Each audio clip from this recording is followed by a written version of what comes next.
Hello, I'm Nathan Judo. I'm here with Wolves supporters, Mr. Liam Key. Mr. Liam Key, it's been a long night. What time is it now, Keenan? My battery's gone. That's a good question. Your phone has already died. It is 20 past 10. 20 past 10, drink responsibly, everybody. Look, it's not often when you get a 2-0 win against local rivals. And yeah, it's a good day. It's a good day today. Look, we're doing a second video because we've got a bit of transfer news, of course. Look, we were strolling around in the corridors in the darkest depths of Molineux, and then all of a sudden, a certain Matheus Cunha walks by. He does. He does. And before that, there was some documentation that we saw. Yes. Some ink that was still wet, and it had Matheus Cunha's name on it. Please give us more. He's come straight off the pitch. He scored a 97th minute goal to give Wolves a 2-0 win. He's gone, had a quick shower. He's done all that celebrations. He's gone, had a quick shower. Giving Hobbsy a big cuddle. He's come back up, got into his box. What is that? What would you call it? One of the executive box. Executive box. Yeah. Dressed very nice in Louis Vuitton. He sat down with Mr. Jeff Shee, Mr. Matthew Hobbs. Yes. And he has signed that contract instantly. Boom! Signed the contract. Just takes a goal. We were but mere meters away from the action. He did walk past and say hello. Said hello to me as well for all the people that are interested. Don't fall that, he did. I'm waiting for you to make another joke. No. And I okay still, is it? No, it was all good. There was picture evidence of it somewhere. I'm hoping he doesn't go out. We shook our hands very nicely. It looked a bit awkward. Look, he's in a good frame of mind. Obviously, look, the massive win. They're outside the relegation zone today. It couldn't have gone any better. Matheus Cunha gets his name on the score sheet as well, and he is a Wolves player till 2029. Now, look, we can discuss a lot about whether he's going to be a Wolves player in 2029. We all don't think that, but at the same time, look, it's good to get things done and dusted. There's 2 days before the transfer window. There's a lot of different movements that we're going to discuss in a little bit. A lot of things that can change very quickly. What isn't going to change is that Matheus Cunha is a Wolves player until the end of the season, exactly. Which is huge. Which we've been saying all along. Yes. It would have taken a crazy fee for him to go at any point before the end of the season. The player could have signed the contract a long time ago. We're talking 2-3 weeks ago.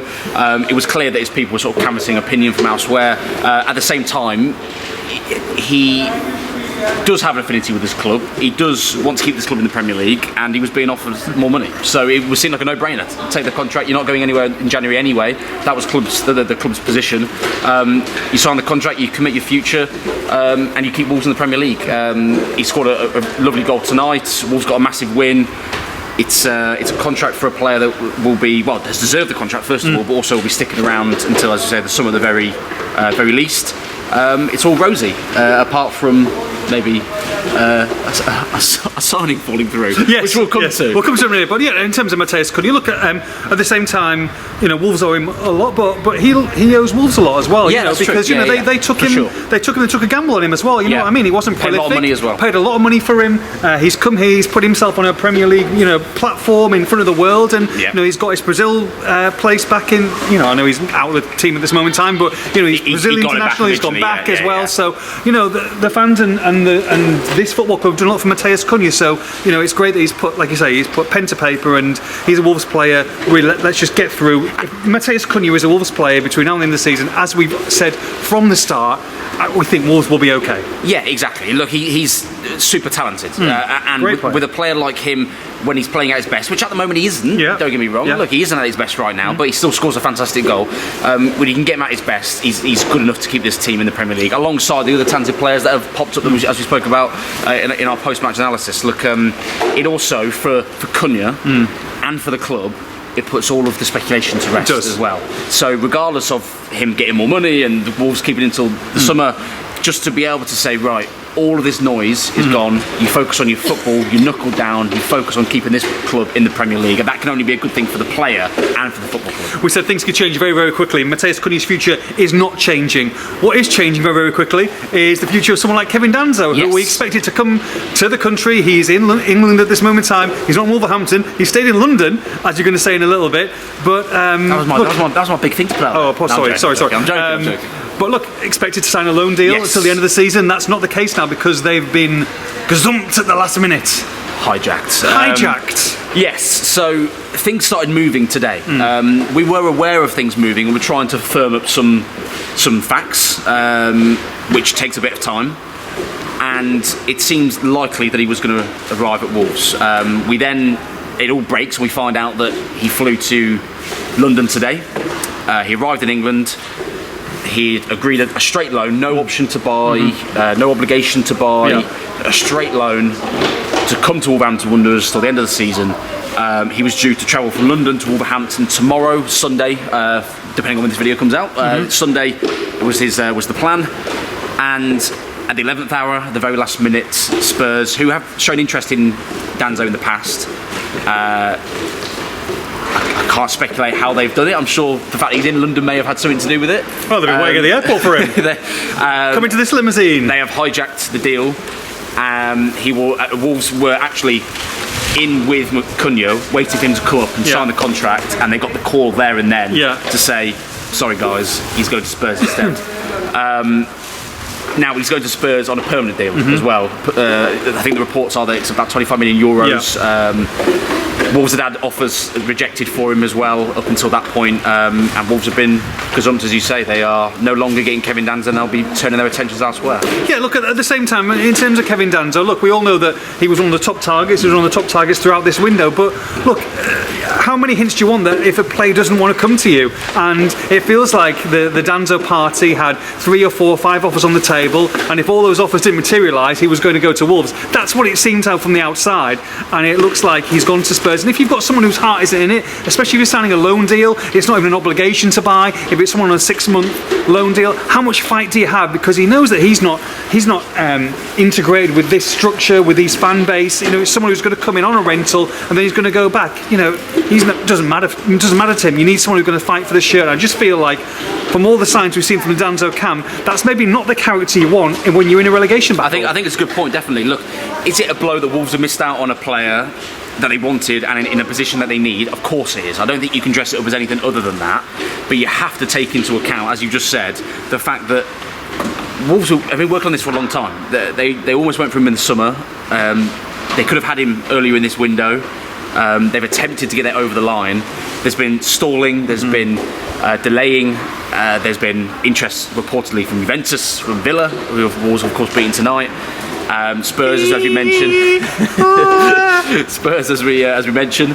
And you are right. If a player isn't absolutely desperate to come to this club and help them stay in the league, you might have dodged a bullet. It's always said about signing the right characters, how they go in that dressing room. Obviously, we don't know him personally. I'm sure he's a lovely chap. I'm sure he is. But if you don't have a player desperate to be here, desperate to come in and play, and help this team in a dire situation that they need help, then you may have dodged a bullet there. Sure. Now you do need to go and do business elsewhere because you need to be able to add to this side. But I think potentially, considering the situation, it may have worked out okay for Wolves, depending on what they can do between now and Monday. Right, exactly. We've got nearly 48 hours, just past 48 hours, I think, at this moment in time to get deals done. We are thinking that there will be at least one in, aren't we? Yeah, they still want a centre-back and they still want a midfielder. It's becoming increasingly likely now that they'll probably get one over the line. Yeah. But it's definitely not impossible they can get 2. They had been looking at potentially bringing a forward in as well. We've got the Carlos Forbes situation that's ongoing, the Lemina situation that's ongoing. Yeah. Of course, things will change quickly. I think it's important to stress that, as we have done. Look at Danso tonight; it changed within an hour or so. Yeah. But I think those other sort of side deals are becoming less and less likely. Yeah. And we're looking at a situation of Wolves probably bringing 1, maybe 2, and maybe 2, if they can get some deals over the line. But it's also going to depend on the squad as well, because they've got limited space in that squad. They need a homegrown player here or there if they're going to be able to fill the squad out. And they still need some the juggling balls. They still need some to fall in the right direction as well. It's not guaranteed, but we do think that there will be one that will come into the club. I think so. And look, you don't know what winters these days. You know, they might make. I'm sure they'll be making some other inquiries, and you see a club that have gone above the relegation zone, who have just been a Champions League contender or Champions League side who are doing very, very well. You might get a couple of surprise ones, but we do think at this moment in time, being realistic, like you say, 1 and maybe 2. In terms of Mario Lemina, very interesting. Obviously, the Saudi window closed yesterday.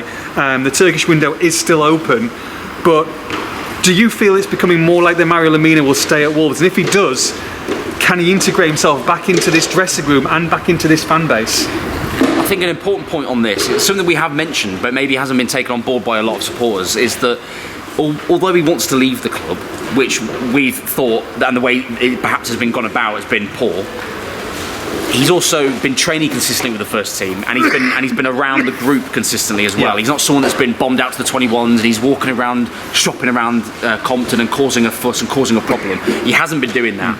But Pereira has taken what I think is the right decision by taking him out of the spotlight and not playing him. But the Saudi window, as you say, is closed. That move didn't happen. Turkish window is open, and it will be open until I think it's the 11th of Feb. And there'll be interest, I'm sure. But unless there's the right move and the move that Wolves can probably sort of reinvest a little bit or bring someone in, it's becoming less likely that he leaves his football club now, which is a remarkable situation for where we were 2 weeks ago, at the end of that Newcastle game, wasn't it? So there's every chance that Mario Lemina is here till the end of the season, and if he is, Vitor Pereira may need him, and he may need him to go out there and perform. And I think the player, albeit his head's all over the place and he wants to move on, I think the player will probably knuckle down and go for it if he does stay, and I hope he does. And there is a chance he could turn around the end of his Wolves career, but it's going to take a big effort. He's going to have to show a lot. At the same time, we've said all that. A club could come in tomorrow with a big offer, and he might still leave. So it's becoming more likely that he sticks around, not impossible that he goes. It's a situation that Wolves have to monitor quite carefully, considering they want to bring some additions in as well. He's got a lot of making up to do, that's for certain. Who's going to be the first one to use the 4-word cliche with Mario Lemina? I don't know what you're talking about. 4 words? It could be anything. Like new. I would never dream of saying No.